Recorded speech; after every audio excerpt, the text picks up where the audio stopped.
Capítulo 1, Espíritos, Progressão dos Espíritos. Vamos fechar esse item hoje, eu espero. Até agora está tudo bem. Vou só afirmar aqui a apresentação na tela do meu computador aqui para poder a gente iniciar.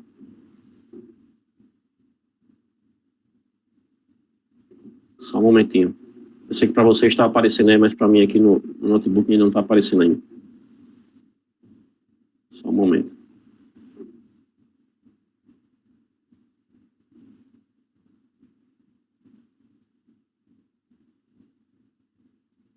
Bem, vocês já estão aí com a tela fixada na questão 122. Só um momento.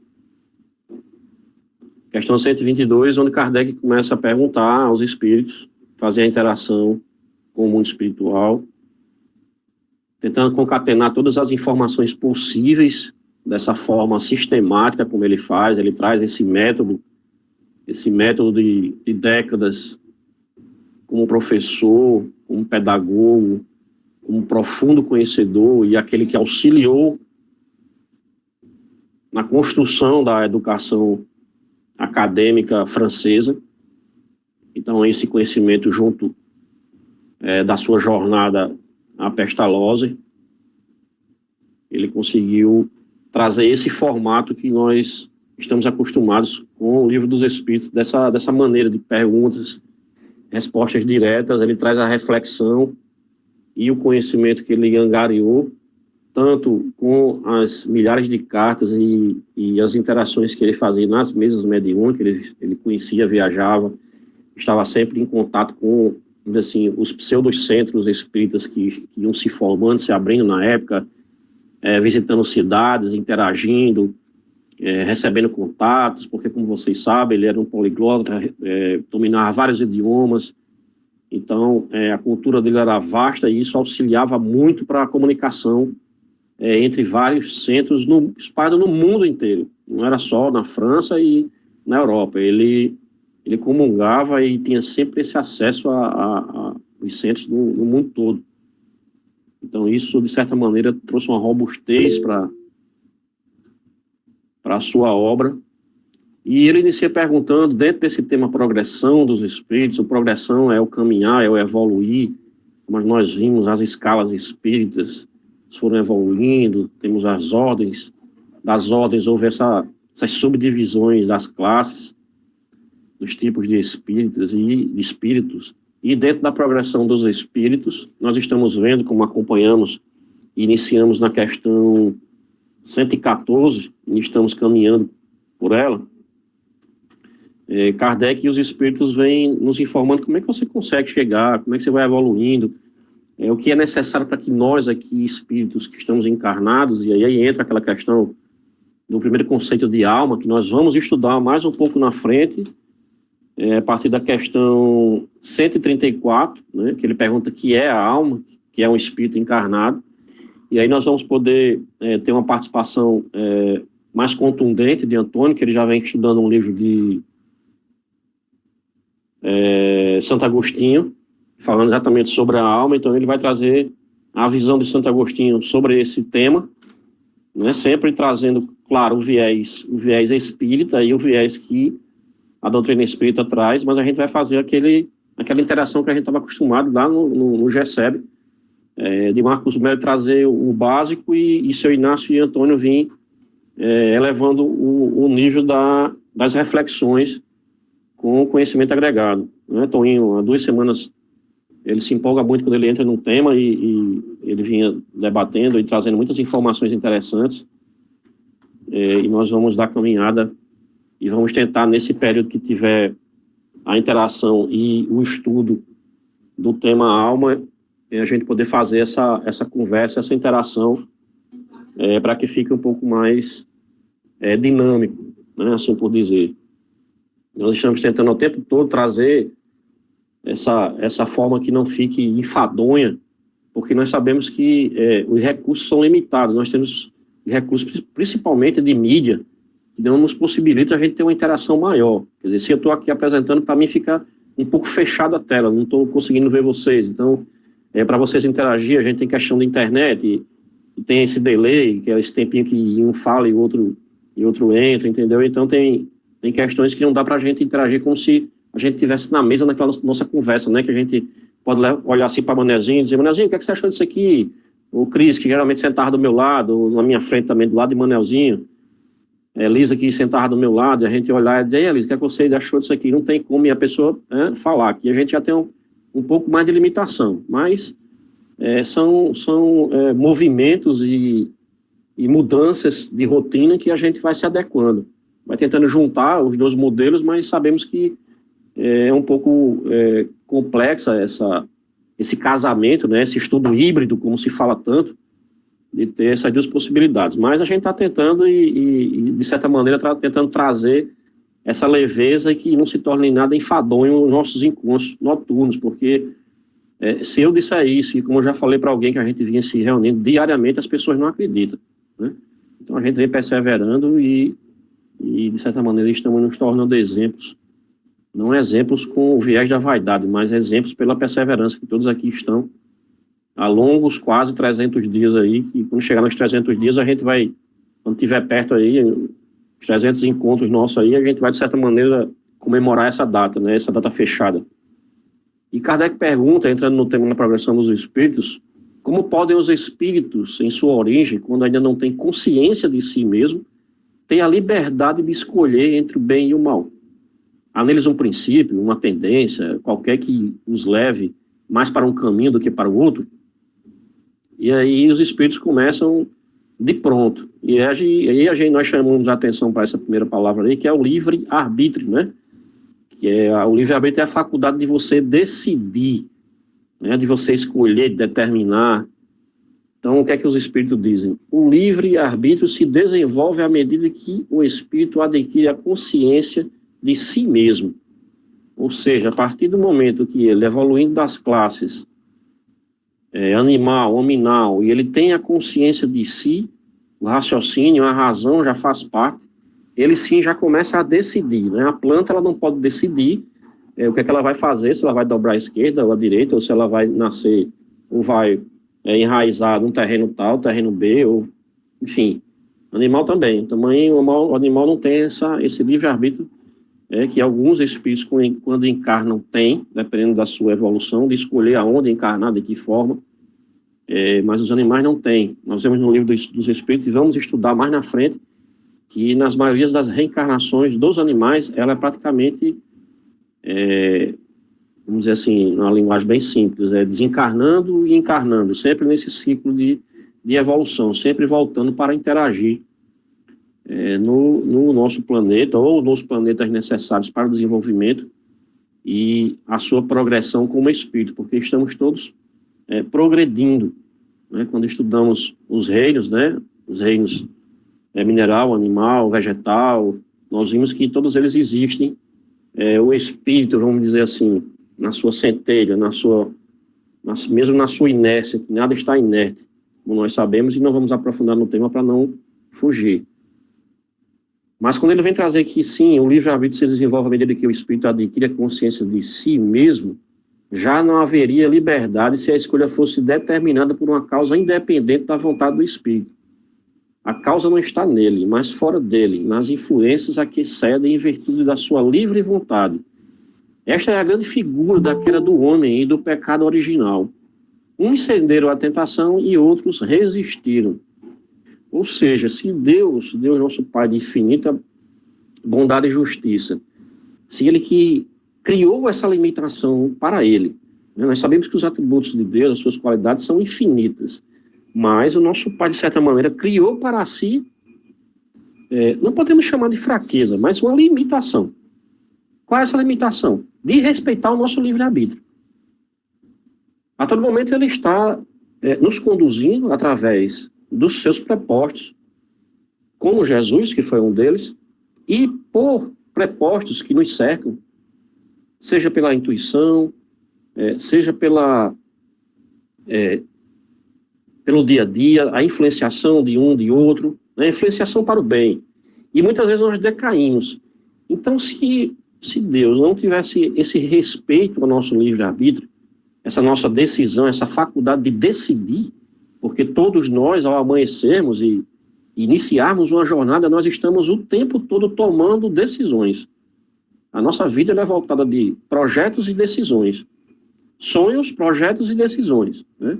Primeiro, vamos dizer, sonhamos, né? Idealizamos um projeto, que alguns chamam de sonho, mas outros mais materialistas, e trazem para o viés desses coaches da vida aí, que possuem muitos deles no doutrina espírita, né?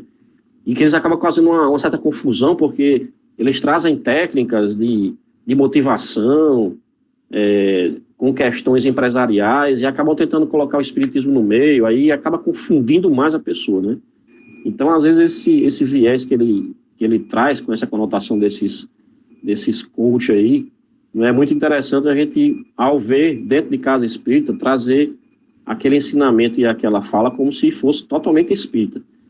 Foi interessante, antes de começarmos, quando o Fátima já estava comentando, e todos estão comentando a respeito daquele documentário que tem na Netflix, né?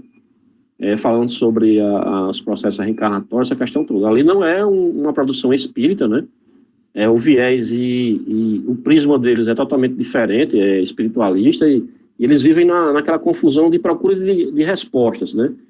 Eles se perguntam muito e não têm resposta. Nós temos a doutrina consoladora, a doutrina espírita, nós temos aqui toda a obra que nos permitem os esclarecimentos necessários.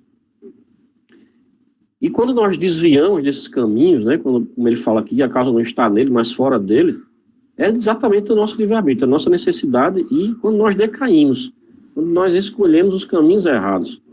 Então não temos o que culpar, o que trazer outras formas, e nem de culpa, porque nós é que somos responsáveis. E Miramês ele traz, o livre-arbítrio surge de acordo com a evolução da alma, e cresce com ela. Ou seja, quanto mais nós evoluímos, mais temos essa certeza e a razão da evolução da nossa alma e da nossa capacidade de evoluir como espírito, essa consciência de espírito. Se ela não tem, no princípio, uma consciência perfeita do que deve fazer, é ignorante daquilo que escolhe. Eis porque não deve ter culpa do que faz. Todos passam por essas diretrizes, são processos de aprendizado indispensáveis ao despertamento da alma. Miramês, como sempre, ele nos traz colocações do eu profundo, né? Ele nos traz essa reflexão desse lado psicológico, vamos dizer assim, porque ele já diz aqui, olha, quando você faz uma coisa errada, você não se culpe tanto, porque você tem que errar, e você para errar, você tem que experimentar, e se você não fizer experimentação, desde que seja responsável, né? Nós estamos falando aqui de experimentação, será que se eu pular aqui no terceiro andar eu vou morrer? Não é esse tipo de experimentação. Isso aí são experimentações irresponsáveis e totalmente fora da razão. Estamos falando de experimentações daquilo que você pode, dentro dos seus projetos, e aí a palavra projeto e sonho volta novamente, né, dentro dos projetos e sonhos de cada um, de você arriscar. Sempre arriscar, porque você só vai saber se dá certo se você tentar. Não é? É melhor você lamentar, vamos dizer assim, ou sofrer pela derrota, do que você ficar com aquela incerteza de nunca ter tentado. Eu acho que a incerteza do não tentar, ela é muito pior do que a certeza da derrota naquele momento, porque a partir da derrota é onde você começa. No começo você, vamos dizer assim, desse momento você cai, mas você sabe e percebe que aquele foi o primeiro passo. Então você começa a verificar onde é que você errou, você começa a parar as arestas, aí o cinzel que a gente falou semana passada, você vai, de certa maneira, procurando um novo caminho, um novo projeto. Quem geralmente vai para concurso, a primeira queda é importante porque traz o aprendizado, e às vezes, como a gente estava conversando com o Gabriel hoje, que ele vai fazer uma prova amanhã para tentar uma residência, e a gente falava, o que acontecer é vitória, porque se você passa, né, entre aqueles lá, você vai fazer a sua residência. Se você, por acaso, não passar, é porque o seu projeto não estava vinculado naquele momento, nesse momento, àquele que você acha que é para você. Mas o conhecimento que você angariou, por essa sua dedicação extremada em determinado tema que você está se dedicando, vai lhe dar uma base sólida para algo que vai acontecer adiante. Então, é continuar na caminhada, né? Ter a certeza, ter fé em Deus e continuar caminhando. E todos os resultados são vitórias, porque sempre que você entra, como nós estamos aqui estudando, muita gente pode dizer, mas esse estudo que você está levando ao quê? Né? Nós já vimos que ele já levou a muita coisa boa. E essa progressão dos espíritos é tudo isso que eu acabei de falar. O progredir é ter consciência da alma, ter a consciência do ser, eu, espírito, aqui encarnado, que é uma das grandes dificuldades, porque nós estamos aqui revestidos sobre esse véu do esquecimento. Então, a nossa programação, o nosso projeto reencarnatório, a gente, vamos dizer assim, esqueceu, porque nós não esquecemos, porque também já falamos exaustivamente que no momento do sono nós voltamos para a nossa pátria espiritual, e aí recebemos orientações dos nossos mentores, dos nossos familiares, só que a gente esquece e acorda, às vezes, com aquela sensação do algo diferente. Isso vem acontecendo muito comigo ultimamente, de uns tempos para cá, mudança de atitude, de hábito, que eu vou me percebendo. Isso é muito bom a gente ir se percebendo no dia a dia, essas nossas transformações, por menores que sejam. Daí a importância da meditação, não uma meditação transcendental, que Cris sempre traz para a gente, que ela é profunda conhecedora de vários outros segmentos religiosos, perdão, da cultura indiana e etc., que ela sempre traz. Desculpa. É a meditação de você tentar conversar, vamos dizer assim, e se conectar com Deus. O Deus, a partir do momento que você se conecta com você mesmo, com eu, espírito.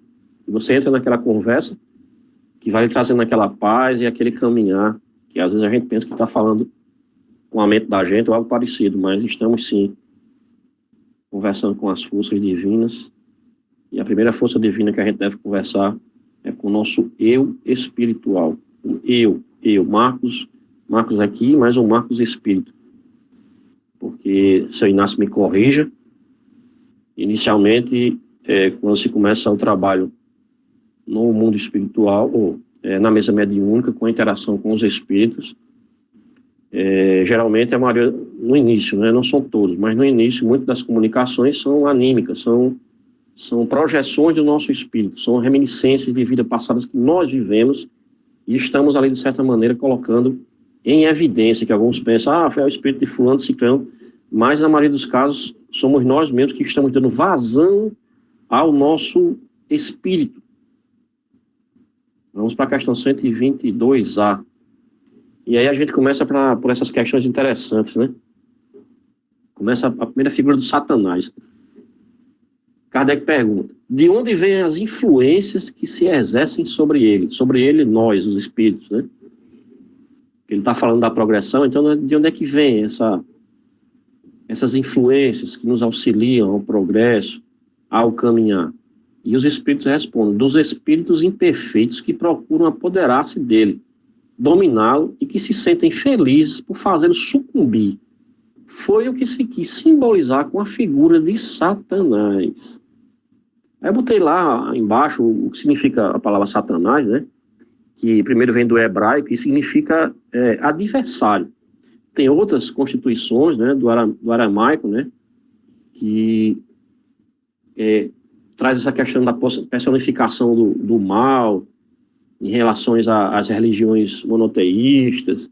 Enfim, o Satanás, esse nome Satanás, que a gente sabe que é de origem grega, ele vem da questão e da sua interpretação como adversário. Nós sabemos que essas conotações do Satanás e essa transfiguração dele com aquela questão de tridente, de chifre, essas coisas todas aí, vem das culturas persas e da influenciação de culturas já muito antigas, né, que de certa maneira foram aproveitadas e usadas, né, por algumas religiões para colocar medo, vamos dizer assim, perdão, colocar medo nos fiéis e e de certa maneira, trazer o domínio, assim, vamos chamar também das ovelhas, né? Porque alguns chamam... Isso eu estou dando um exemplo da forma pejorativa, não estou falando das ovelhas com relação a Jesus Cristo, mas eu estou falando e fazendo um adendo com relação às religiões hoje em dia que eu falo também desse mundo contemporâneo, né, o mundo moderno, que eles utilizam desse termo das ovelhas e para amedrontá-las, né, colocar ali sob o domínio deles, então tudo é coisa do Satanás. E para alguns é muito confortável, porque tudo que acontece, ele bota a culpa nesse adversário, que Jesus mesmo, quando ele sabe que está indo para Paulo, né? Não, aí foi com Jesus. Quando Jesus está na caminhada dele, e ele vai para Jerusalém, e ele já sempre vinha dando sinais aos apóstolos que o que ia acontecer com ele, né?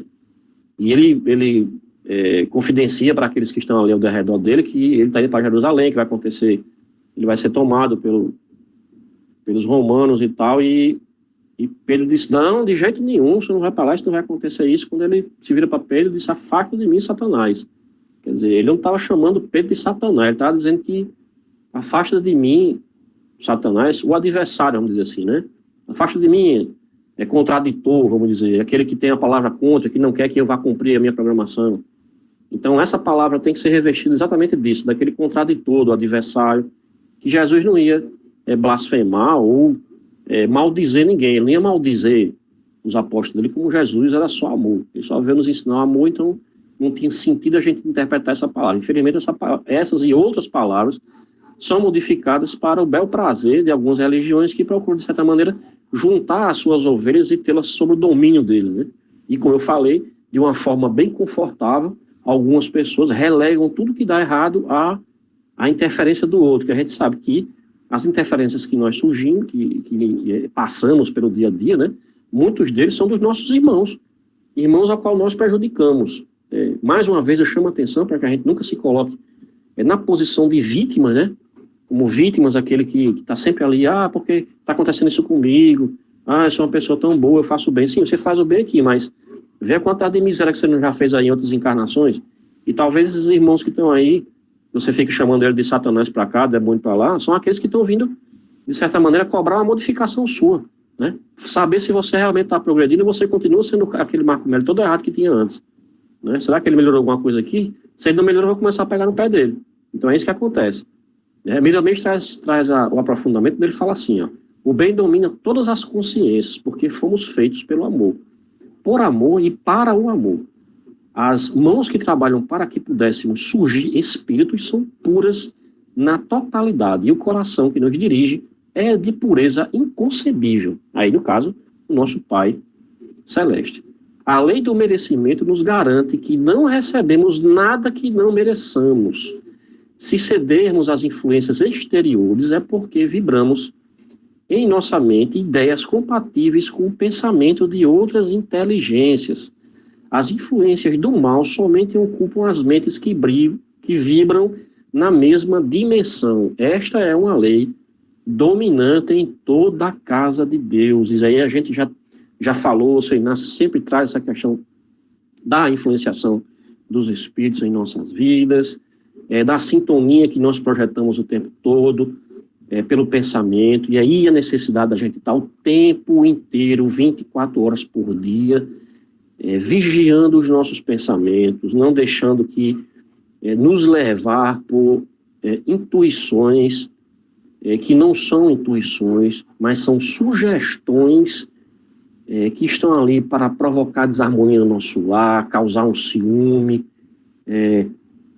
mentalizar e criar uma situação que não existe, como existe na obra de Humberto de Campos, onde ele relata, não sei a obra correta, quando ele relata uma situação de uma esposa dedicada que está preparando para ele uma surpresa e ajeitando uma questão de um móvel em casa, aí chama uma pessoa de fora, e nisso uma vizinha fofoqueira começa a botar coisa na cabeça do marido dela, tá vindo uma pessoa aí, cuidado, não sei o quê, e é tanta gente, trabalhando, vamos dizer assim, para que ele decaia, que em determinado momento ele chega em casa já pensando nisso, sai do trabalho mais cedo, né, porque alguém entra em contato com ele e diz que chegou uma pessoa na casa dele lá, tem um homem lá, e quando ele chega lá, ele vê, né, sai de casa já sai do trabalho com a arma e acaba chegando em casa. Quando ele abre o quarto dele, tem lá um rapaz que está debruçado na cama, ao pé da cama, assim, e ele achando que estava, e a esposa ao lado, né, e ele acha que está acontecendo alguma coisa e acaba matando, atirando contra eles lá, e não existia nada disso. A esposa dele, depois é que ele fica sabendo que estava, no plano espiritual, estava lá preparando uma surpresa para ele, e aquilo foi tudo obra das pessoas que queriam que ele decaísse. Então a gente tem que ter muito cuidado. A história depois eu vou pegar bem direitinho para que vocês vejam bem detalhes, né? Eu pincelei mais ou menos algumas coisas, não está fiel não aos detalhes, mas eu trouxe só para que a gente pudesse, de forma didática, ver as influenciações de que isso pode acontecer. E está dentro exatamente dessa programação da progressão dos espíritos. A questão 122b. Tal influência só se exerce sobre o espírito em sua origem, ou seja, essa influenciação é só quando a gente está, vamos dizer assim, a primeira encarnação da gente, né? O primeiro momento que nós saímos da onda do nosso pai. Aí os espíritos respondem. Ela o segue na sua vida de espírito, até que haja conseguido tanto império sobre si mesmo, que os espíritos maus desistem de obsidiá-lo. Tem uma passagem muito interessante de Chico Xavier, que, como vocês sabem, Chico Xavier, ele é o tempo todo influenciado. Quanto mais eu conheço a vida de Chico Xavier, mais admiro ele, porque se nós passamos por essas influenciações no nosso dia a dia, né, e à medida que você vai desenvolvendo sua mediunidade, ela vai se potencializando. Imagine um ser como Chico Xavier, onde ele tinha todas as suas faculdades mediúnicas, vamos dizer assim, a sua grande maioria eram num grau potencializado. Então ele via o tempo todo, escutava o tempo todo, ele sentia o toque, o cheiro, enfim, ele vivia entre os dois mundos. Tanto é que chegava a certo momento que ele perguntava às pessoas que estavam perto, né, você está vendo aquela pessoa ali? Aí a pessoa disse, estou vendo. Aí ele fazia, graças a Deus, é uma pessoa que está encarnada, porque ele não conseguia mais distinguir quem era encarnado e desencarnado. Então o Chico estava lá, em prece, e de repente projeta na frente dele um ser monstruoso, terrível, exalando um enxofre, e chega lá com 2 metros de altura, e esse espírito chega realmente para aterrorizá-lo, e Chico, quando vê aquilo, fica realmente olhando sem saber o que fazer, e a entidade olha para ele e faz, Chico, foi você que me chamou, o que é que você quer comigo? E aí Emmanuel, né, que estava sempre ao derredor dele, não ali o tempo todo do lado dele, mas psicamente ligado, percebe aquele irmão, e no eu profundo de Chico, para que aquela entidade não pudesse nem captar, devido que Chico ficou um pouco desarmonizado, né, com isso que não ficaria. No eu profundo de Chico, Emmanuel fala com ele, trate ele com todo o respeito e o carinho, ele é um irmão necessitado. Então Chico Xavier olha para ele e diz, meu irmão, que coisa boa que você veio, é porque eu estou assim aperreado, eu não sei o que fazer, aí queria muito que você me ajudasse. Aí a entidade olha para ele, né, aquele irmão olha para ele e faz, Chico, você não tem jeito não, aí foi embora. Por quê? Porque viu que ele era só amor, ele não ia ficar debatendo, não ia se digladiar com ele. Então, a todos os momentos, e nós que estudamos o perispírito, e sabemos que nós podemos modificar, e os espíritos podem modificar a sua constituição perispirítica para que ele apareça da forma que ele quiser, a gente ter essa consciência. Eu sei que isso é muito difícil, né?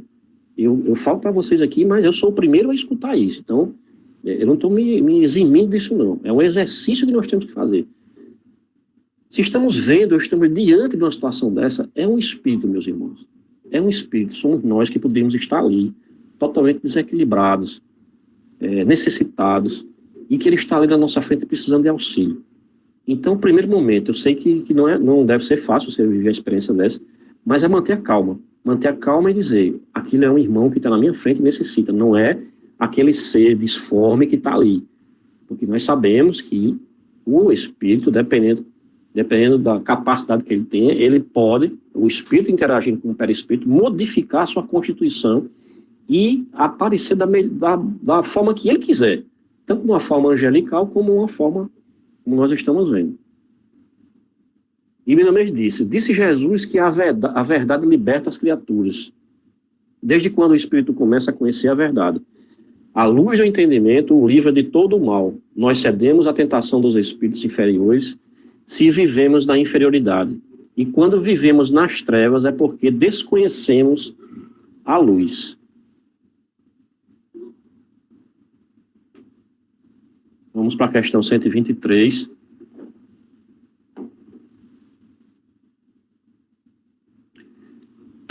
Perdão. Questão 123. Por que Deus permitiu que os espíritos pudessem seguir o caminho do mal? Olha só, que pergunta que Kardec fez, né? Aí os espíritos também não deixam por menos, né? Como ousais pedir a Deus contas de seus atos? Pensais poder penetrar os seus desígnios? No entanto, podeis dizer isto: a sabedoria de Deus está na liberdade de escolher que ele deixa a cada um, pois cada um tem um mérito de suas obras. E aí foi o que nós iniciamos falando no livre-arbítrio, né? Que é a faculdade de decidir, que o nosso Pai respeita. Então ele não deixa ninguém seguir o caminho do mal porque ele quer, porque ele é um Deus vaidoso, né? Aquele Deus do Olimpo que fica brincando com a terra, com a sua criação. Nós não estamos sozinhos, não estamos abandonados, não estamos, de certa maneira, trilhando caminhos sem o devido auxílio, mas se estamos em uma situação ou outra, é por nossa escolha. É duro a gente dizer isso, mas é dessa maneira mesmo. Se estamos passando por algum infortúnio, foi a nossa escolha. Nós podemos mudar? Podemos. A decisão é difícil? É difícil. Todas as decisões que nós tomamos na nossa vida, que de certa maneira vão mudar o rumo da nossa trajetória, que vão nos tirar da nossa zona de conforto, elas são difíceis de serem tomadas, né? Às vezes nós relegamos muito certas decisões, às vezes por medo, por covardia mesmo, e eu estou falando de mim, não estou falando de nenhum daqueles que estão aqui, é por covardia mesmo. Às vezes a gente pesa mais os outros do que a nós mesmos, né? Dentro das situações que nós temos, nós pesamos o desconforto e a desarmonia que vai causar aquilo nos outros, mas às vezes, com a coragem de nossos atos, o desconforto e os descaminhos que, se por acaso forem prejudicar aqueles que estão ao redor, eu estou falando em família, no seio de família, né?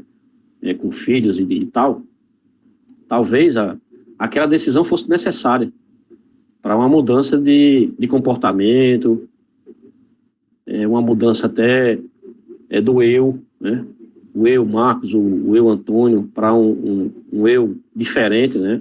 O homem novo, abandonar o homem velho, vamos dizer assim, e trazer o homem novo, uma nova trajetória, que sempre as grandes jornadas, né? Como se fosse uma frase de para-choque de caminhão, as grandes jornadas começam pelo primeiro passo. E Miramês, ele vem nos trazer que em nossa jornada encontramos constantemente espíritos que nos influenciam para o mal em múltiplos aspectos, mas somente cedemos a essa influência se o pensamento do mal encontrar a aceitação de nossa parte. Essa é uma lei universal e imutável. Os semelhantes se atraem, não é culpa de ninguém, a não ser de nós mesmos, quando nos enveredamos por caminhos incompatíveis com o bem e o amor. Miramês, ele é fantástico e maravilhoso. As colocações dele aí já fecham o entendimento desse capítulo. Os semelhantes se atraem. Então, se você é um cara mau, se você só tem a maldade, só exala a maldade, você vai atrair aqueles espíritos e todos aqueles que querem praticar o mal e querem estar nessa jornada de estar fazendo sempre o mal. E aí é como ele pergunta, né? Como é que Deus pode deixar alguém seguindo o mal o tempo todo? Não, é pela sintonia e o querer, né? Porque as leis de Deus, elas são imutáveis. Por uma questão de harmonia dos universos e dos mundos, nós não poderíamos tratar as leis, Deus não poderia tratar as leis universais como os homens tratam suas leis, que todo dia sai uma lei diferente, sai uma normativa diferente, você nunca consegue o investimento onde você vê quem atua nessa área jurídica, onde você vê todo o seu dinheiro escoando é aquele que está sempre com a necessidade de comprar livros do direito. Você compra um livro hoje, daqui a um mês aquele livro já está totalmente desatualizado. Geralmente os livros são caros. Agora, por quê? Por causa de uma legislação que nós temos, que os homens não se entendem, e quando se entendem, é sempre beneficiando um segmento A, B e C. Vamos adentrar para a questão 124.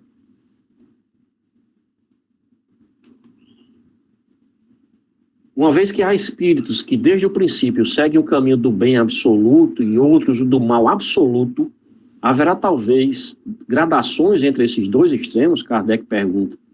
Sim, certamente. Os espíritos respondem. E constitui a grande maioria. Kardec pergunta entre dois extremos, né? Aí vocês entenderam. O bem absoluto e o mal absoluto.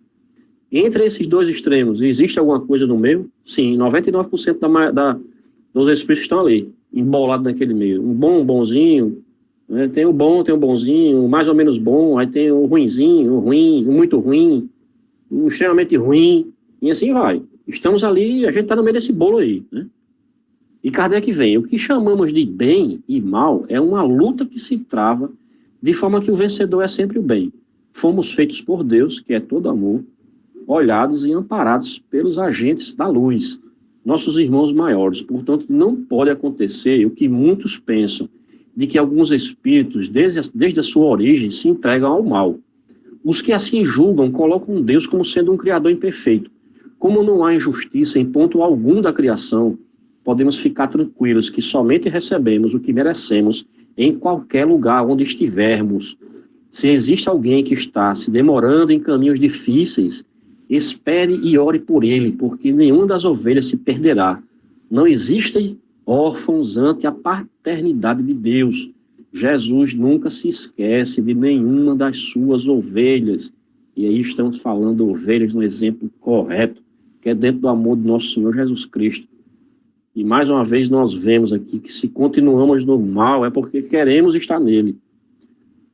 E principalmente nos traz uma reflexão muito profunda com relação ao que Miramês nos trouxe.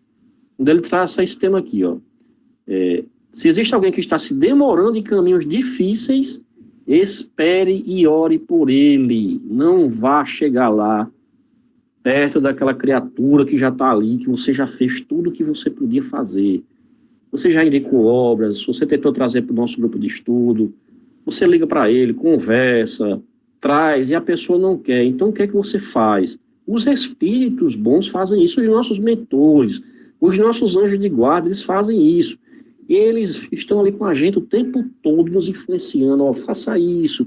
Se você andar por esse caminho, você vai cair no abismo, a gente vai e cai no abismo. Aí ele tira a gente do abismo, a gente se levanta, lá vai a gente de novo, outro abismo, ele chega, olha, não vá por ali, você vai cair de novo. A gente cai de novo. Então, o que é que eles fazem? Olha, eu agora vou ter que deixar esse cara sozinho aí, ele vai ter que bater cabeça, ele vai ter que passar por muita coisa aí, até que ele resolva, né, seguir o caminho com retidão. Os espíritos, os bons espíritos e nossos mentores nos abandonam? Não. Eles continuam ao nosso lado, mas eles procuram deixar pelo nosso livre arbítrio, que nós continuemos caindo nos abismos até que a gente tome, né, vamos dizer assim, mesmo uma tenência, e procure trilhar o caminho, começar a escutar, começar a aceitar a palavra daqueles irmãos que estão ao redor dele. Então, às vezes, o excesso que nós promovemos com certos irmãos, insistindo, e isso, em certo momento, é muito prejudicial. A gente tem que se observar muito e não cairmos nesse erro, porque às vezes a gente acha que vai ser o salvador do planeta. Nós temos que salvarmos a nós mesmos, meus irmãos. Inicialmente, nós temos que buscar a nossa salvação, para depois conseguir salvar alguém. Então, se a gente não procura, de certa maneira, trazer o conhecimento, buscar a doutrina espírita, o evangelho, conhecer a palavra de Deus, nos modificarmos, começarmos a ter uma linha reta, como é que nós vamos conseguir trazer outras pessoas para junto de nós, se nós não estivermos preparados, não já estivermos como exemplo? Vai ser aquilo que Jesus falava, é cego guiando cego.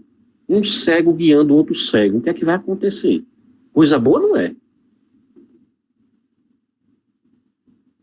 Vamos para a questão 125. Estamos chegando ao final. Eu vou ter que me estender porque tem apenas 2 questões para a gente finalizar esse tema e não tem cabimento a gente deixar para a próxima semana ainda, para segunda-feira. Segunda-feira eu quero entrar em outro tema, que é anjos e demônios, né? Eu não estou correndo, pelo menos eu estou achando. Essas questões elas são bem tranquilas para reflexões e nós estamos caminhando serenamente. A questão 125, ele pergunta, Kardec, os espíritos que seguiram o caminho do mal poderão chegar ao mesmo grau de superioridade que os outros? Respondem, sim, mas as eternidades serão mais longas para eles. E aí Kardec chamou a atenção para essa palavra, eternidades, né? Que fica aparecendo na língua portuguesa, que chama de pleonasmo, que é a repetição de palavras, ou o excesso de palavras correlatas para chamar a atenção.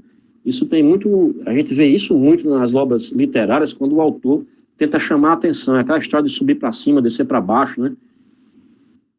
Ver com os olhos, é tipo isso aí, né? Aí Kardec chegou e disse, chamou a atenção para a gente aqui e traz uma explicação.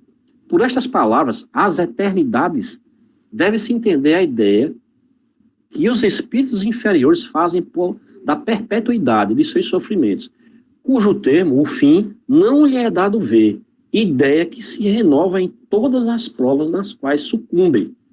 Aí Miramês traz, né? A gente está só sedimentando esse conhecimento sobre essa palavra eternidades para a gente poder ter uma compreensão dela. Todos os graus de superioridade existem na criação de Deus, são acessíveis a todos os seus filhos. Mal algum perturba a fisiologia da alma. Pode, de certo modo, desarmonizar seus corpos, mas nunca alterar a sua mais profunda constituição. Deus nada faz de imperfeito. O espírito, quando está colhendo o que plantou de mal para seus irmãos no caminho, acha o sofrimento uma injustiça, por lhe faltar compreensão, e a sua razão ilusória lhe fala que irá sofrer uma eternidade. Por não conhecer a extensão de uma eternidade no campo maior da vida, é nesse sentido que os espíritos superiores falam aos homens em eternidades. A conversão é de acordo com a evolução. A conversação é de acordo com a evolução das almas. Se o entendimento é limitado, não se pode falar de temas mais profundos. Ora, nós sabemos que a palavra eternidade é algo que a gente não conhece quando foi o começo e nem o fim. Ela é eterna. Então, quando você fala assim, sim, mas as eternidades serão mais longas para eles, aqueles que se mantêm em atraso, no mal, que não aceitam. Por quê? Porque ele tem essa impressão de que sempre que ele decai é uma coisa que não tem fim. Então ele acha que são várias eternidades, mas são uma única eternidade, né? Nós temos apenas, é a confusão que se diz, nós temos várias vidas. Nós não temos várias vidas. Nós temos uma vida que foi na hora que nós saímos da mão de Deus e temos várias existências. Então, corretamente, a gente se expressando com relação à reencarnação, dizermos que temos uma vida e várias existências. E a questão das eternidades é exatamente esses nossos irmãos que vão decaindo, não têm essa consciência, e cada vez que ele sucumbe, entra numa eternidade de sofrimento.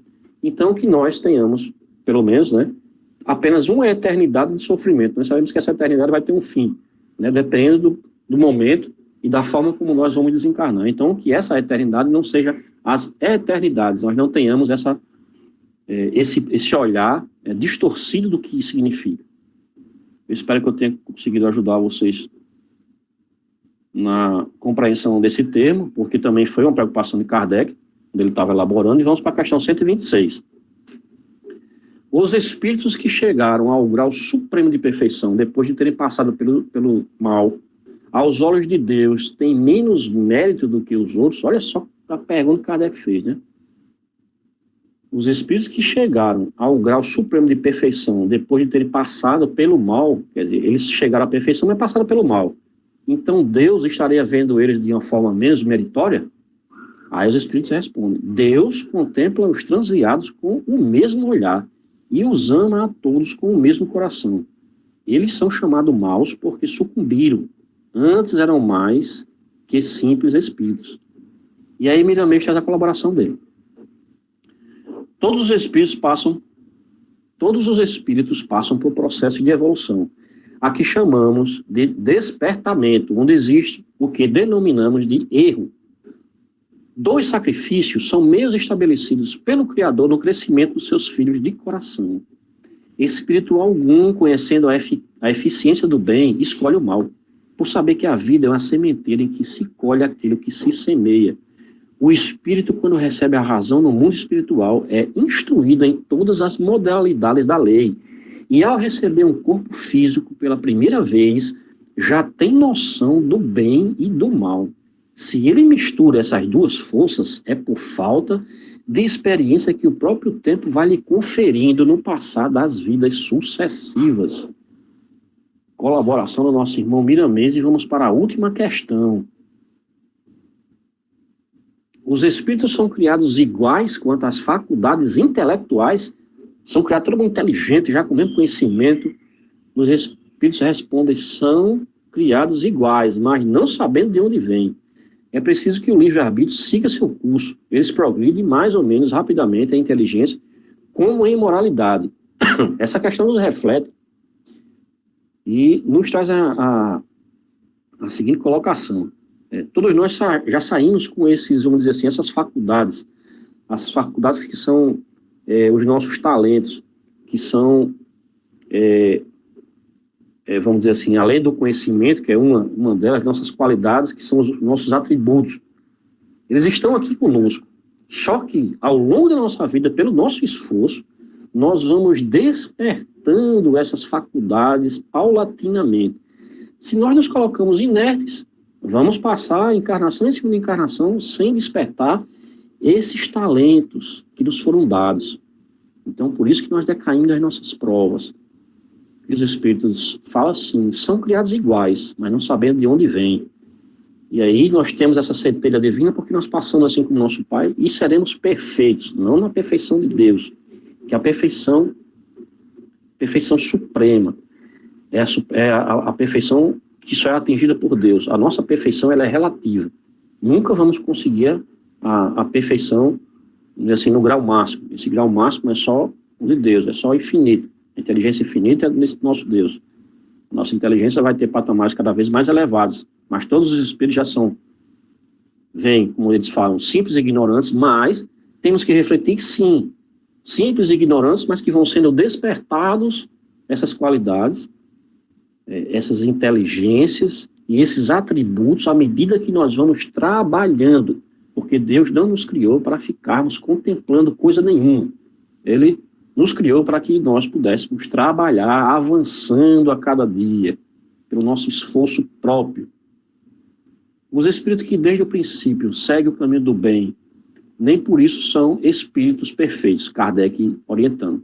Se não têm mais tendências, precisam, por outro lado, adquirir a experiência e os conhecimentos indispensáveis para alcançar a perfeição.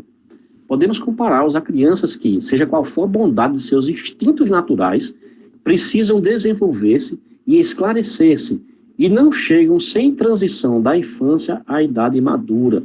Precisamos trilhar todos os caminhos. Precisamos aprender tudo, sempre é um novo recomeço, aprender a caminhar, a falar, a comer, e aí o aprendizado é de uma abrangência infinita. Simplesmente assim como temos homens que são bons ou maus desde o princípio, com a diferença capital de que a criatura tem instintos já inteiramente formados, ao passo que o espírito na sua formação não é mal nem bom, nem todas as tendências, tem todas as tendências e toma uma ou outra direção por efeito do seu livre-arbítrio. Mais uma vez essa palavra vindo ao nosso encontro. E aí nós trazemos o nosso irmão Miramês quando ele diz, os espíritos são criados iguais quanto a tudo que existe de atributos. Olha aí. Eu já estava antecipando a fala de Miramês.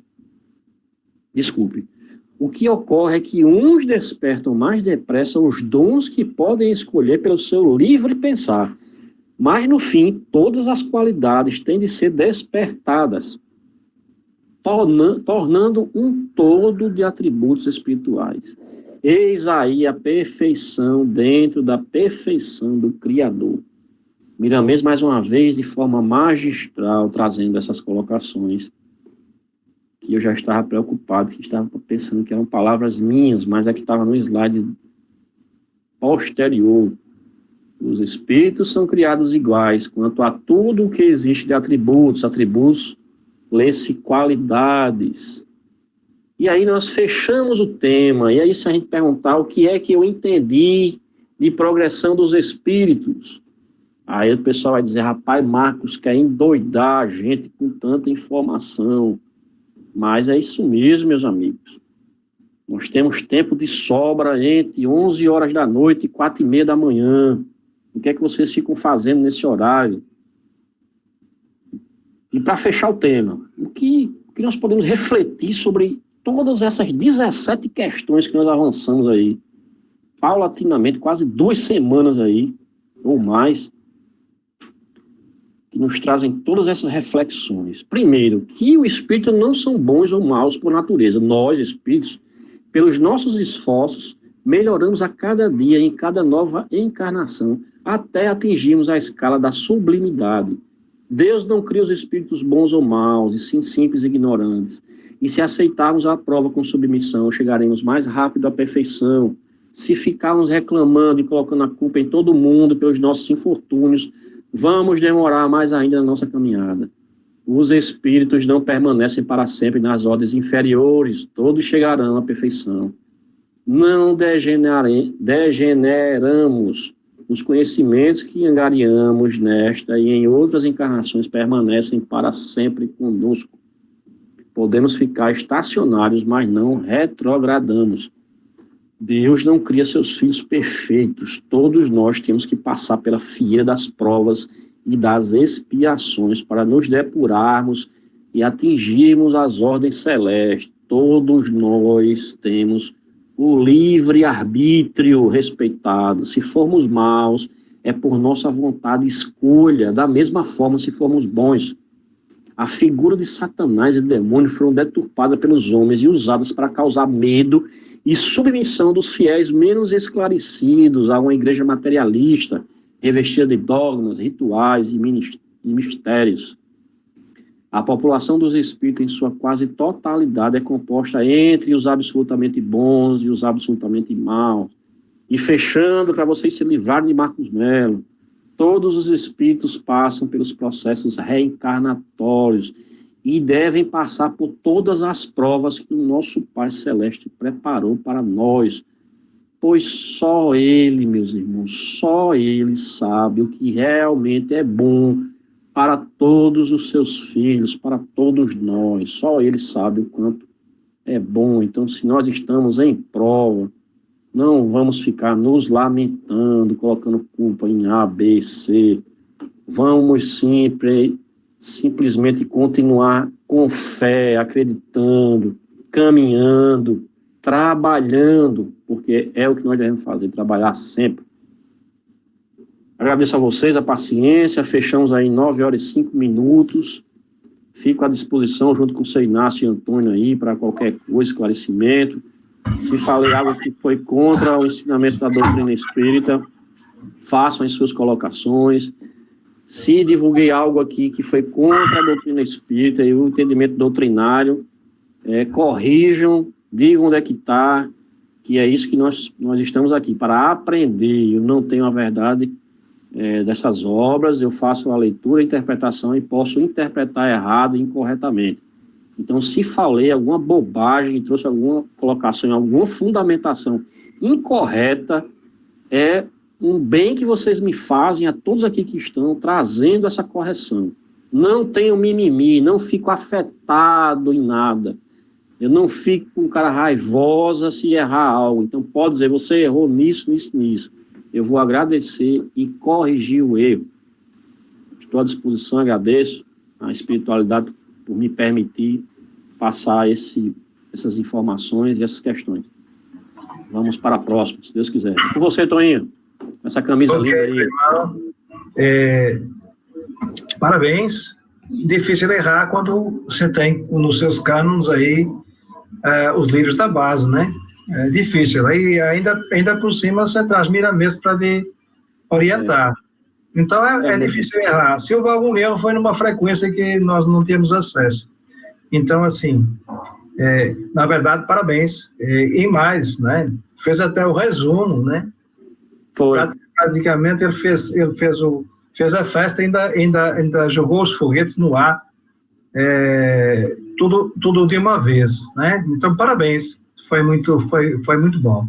Eu não ia fazer, mas aí eu não ia fazer esse resumo no final, mas foi pedido porque foram muitas questões, então eles façam um resumo para poder ficar um pouco mais gravado. Então, não, ficou ótimo. Ficou ótimo. Estamos vendo aqui os comentários, está todo mundo agradecido. E realmente foi muito didático, como sempre, né? Então, assim, meus irmãos, já estamos um pouquinho adiantados na hora. Tem um questionamento aqui de Gabriel, que eu gostaria que Gabriel fizesse de viva voz.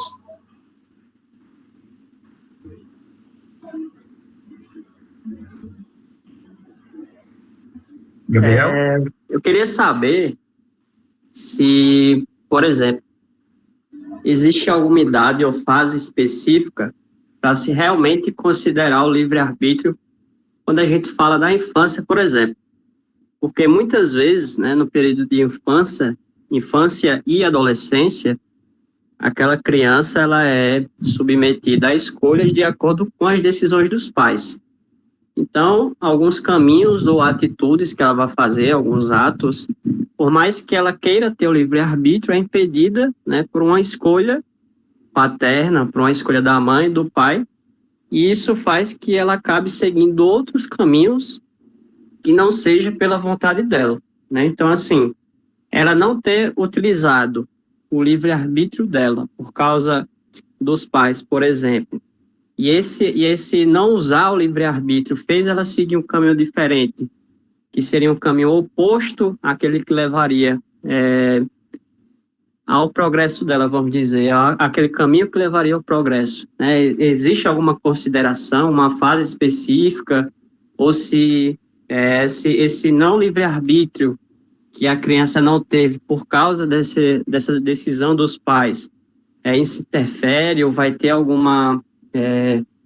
a palavra não seria punição, né? Mas alguma coisa futura para mudar isso em relação ao livre-arbítrio e progresso. Meu filho, excelente pergunta que você fez. Muito boa mesmo. A gente entende por livre-arbítrio a capacidade de decidir. A capacidade de decidir só chega com a madureza. Nós sabemos que vivemos ciclos e esse número 7 é muito importante, né? O ciclo dos 7, os primeiros 3.000 dias, que é até os 7 anos de idade, as crianças, né, até os 7 anos, você não tem como escolher nada. A escolha é feita pelos pais, que têm a obrigação de educá-lo. O segundo ciclo, aos 7 anos, aos 14 anos, que vem aquela confusão na mente, aquela revolta. Ainda não estamos capacitados ainda para escolhermos o nosso caminho. É isso que Marcos Melo está entendendo, pelo pouco que ele sabe da obra. Como nós estamos vendo, o livre-arbítrio é dado a partir do momento que nós nascemos espíritos. Temos a consciência como espíritos. Mas quando estamos encarnados, nós não temos essa consciência. Nós não sabemos o caminho certo a trilhar.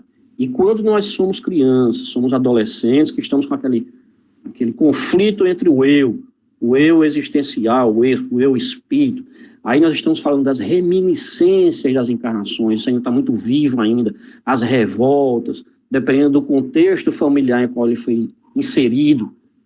Os homens colocam o momento que você se emancipa da família aos 18 anos de idade.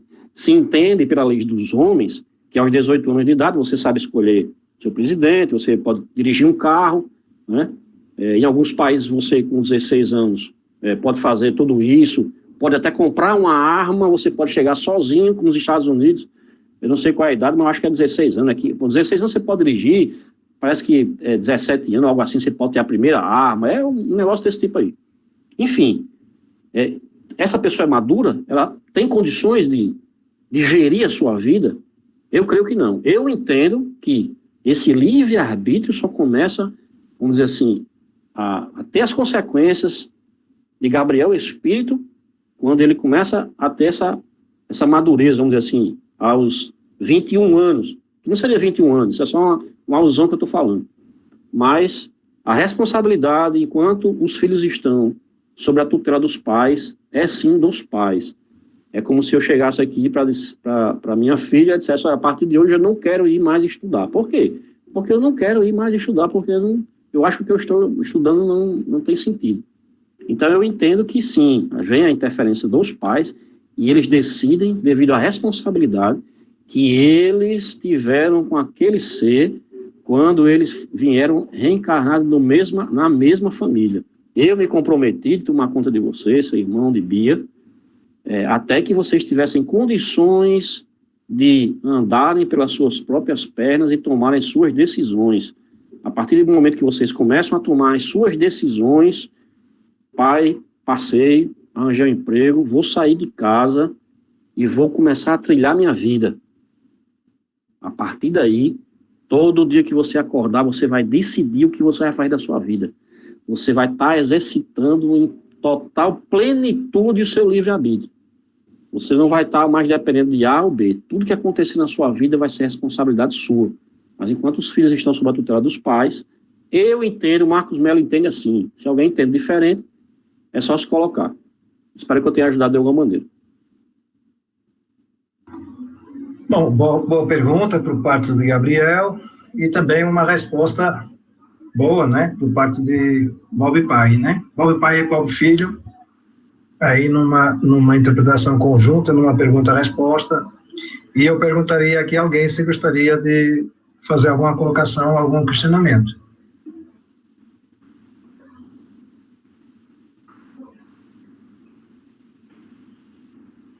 Marcos, não é à toa que a partir dos 18 anos nós respondemos pelos nossos atos juridicamente, né? Perfeito, Eugênio. E penalmente, né?